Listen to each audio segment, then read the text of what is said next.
If you observe Muslim scholars and apologists long enough, you'll notice something that I find absolutely fascinating.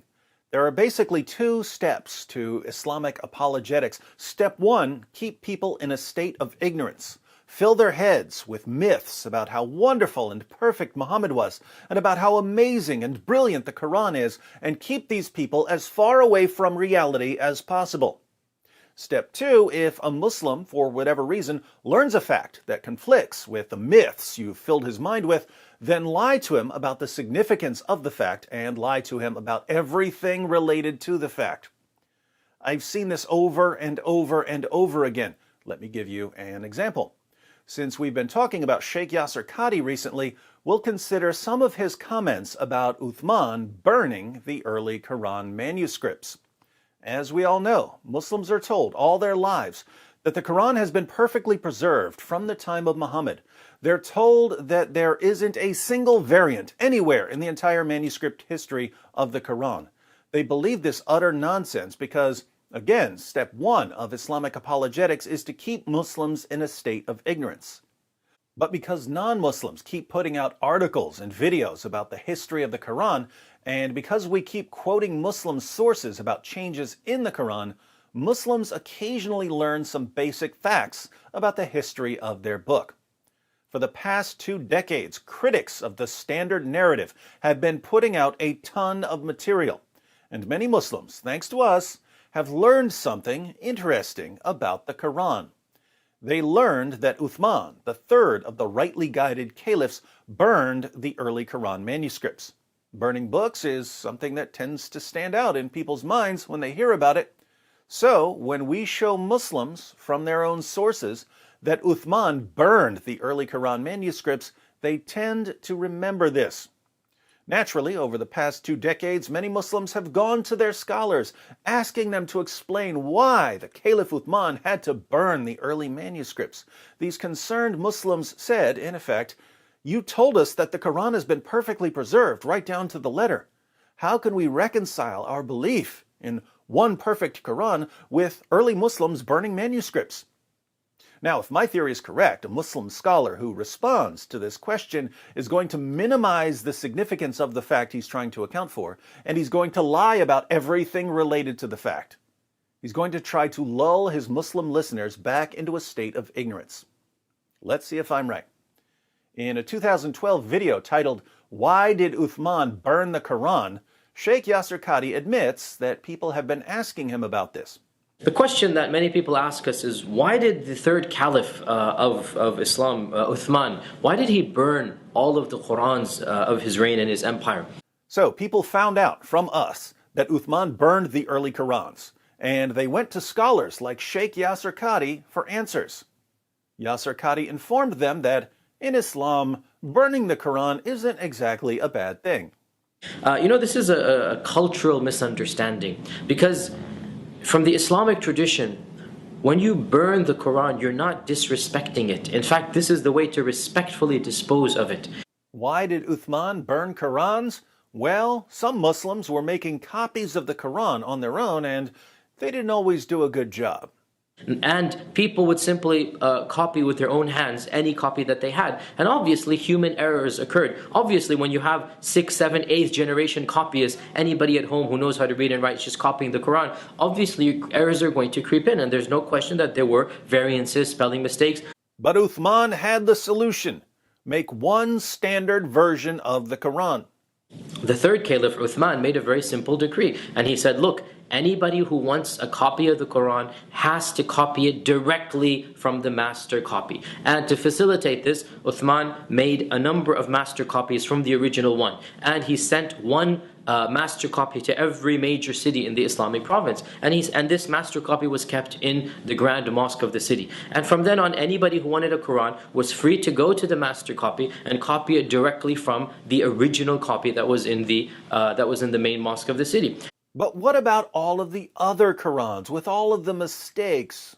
Therefore, when this was done, Uthman then said, anybody who has a private collection, anybody who has his own handwritten Quran that's 7th, 8th, 9th generation away, you need to dispose of it. And how is it disposed of? The way that you dispose of Qurans is you burn them. Still sounds a little creepy, burning books.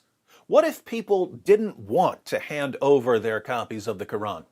And so everybody, there was no hue and cry, everybody voluntarily agreed this is a great idea. Why shouldn't we go directly to the source? Why shouldn't we go directly to the official Quran? And so everybody agreed, and therefore the people's Qurans were compiled by the authorities. They didn't go house to house searching for them. They didn't go confiscating. It was a voluntary move, and everybody agreed because it makes sense. Everybody understood the problem.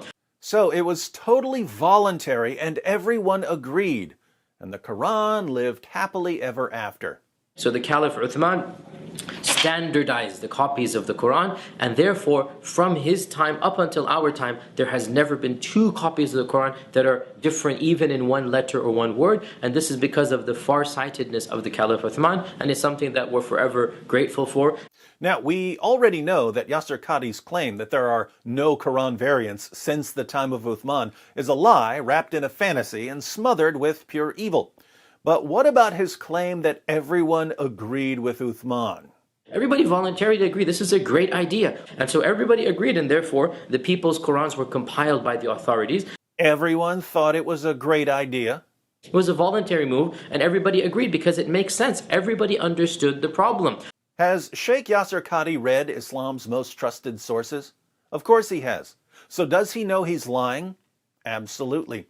Yasir Qadhi says that everyone thought it was a good idea to copy a single Quran and to burn all the others.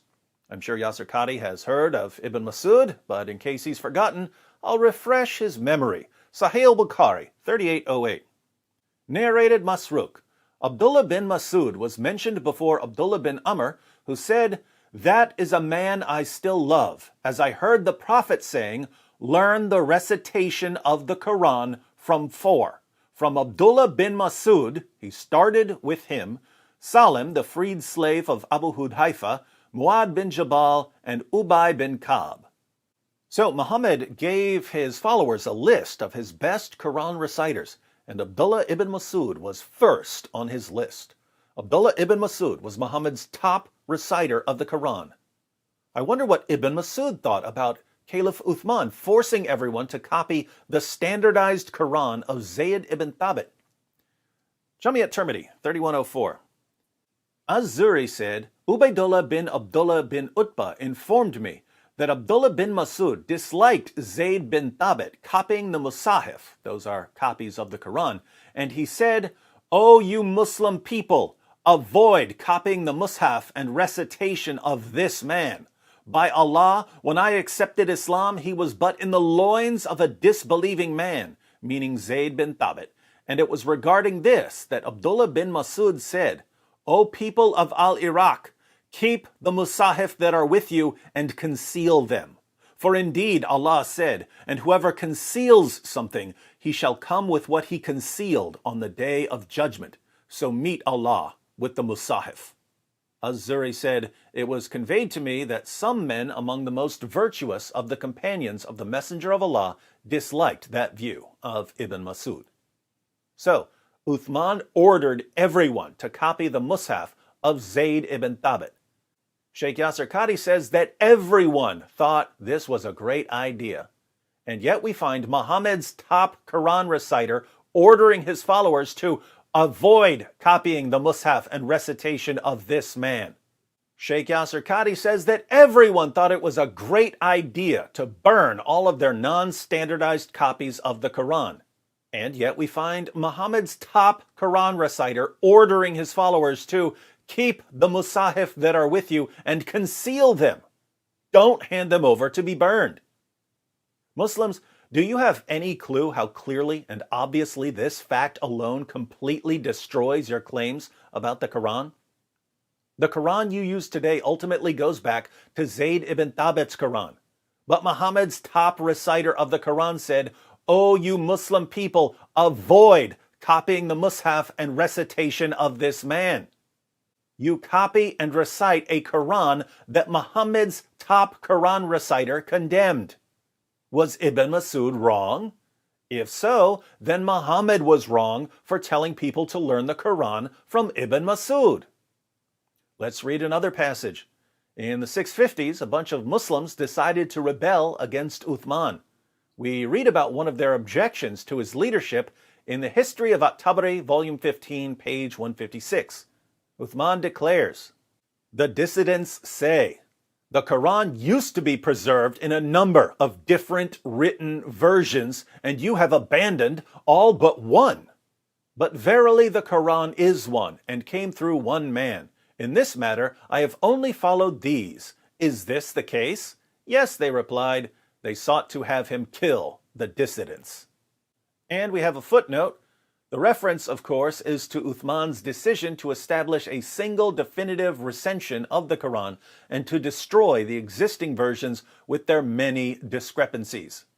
These presumably refers to the board of editors headed by Zayd bin Thabit, whom he appointed to carry out the task.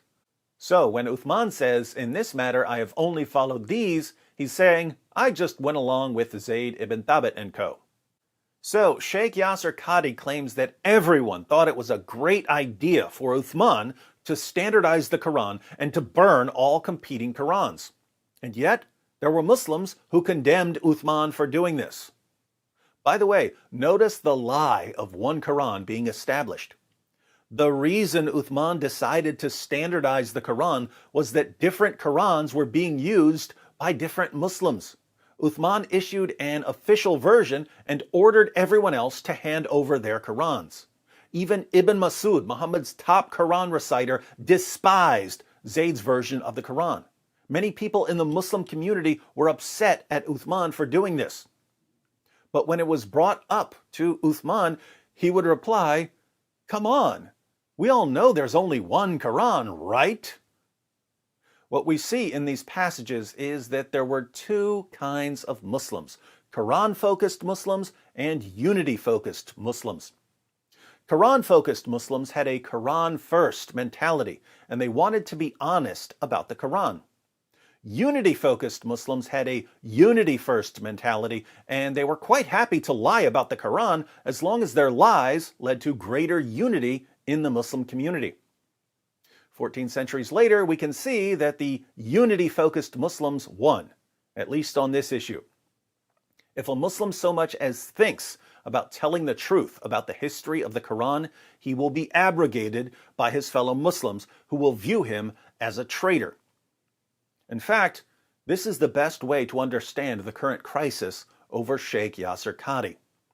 For many years, Yasir Qadhi has been a unity-focused Muslim outwardly, but a Quran-focused Muslim inwardly.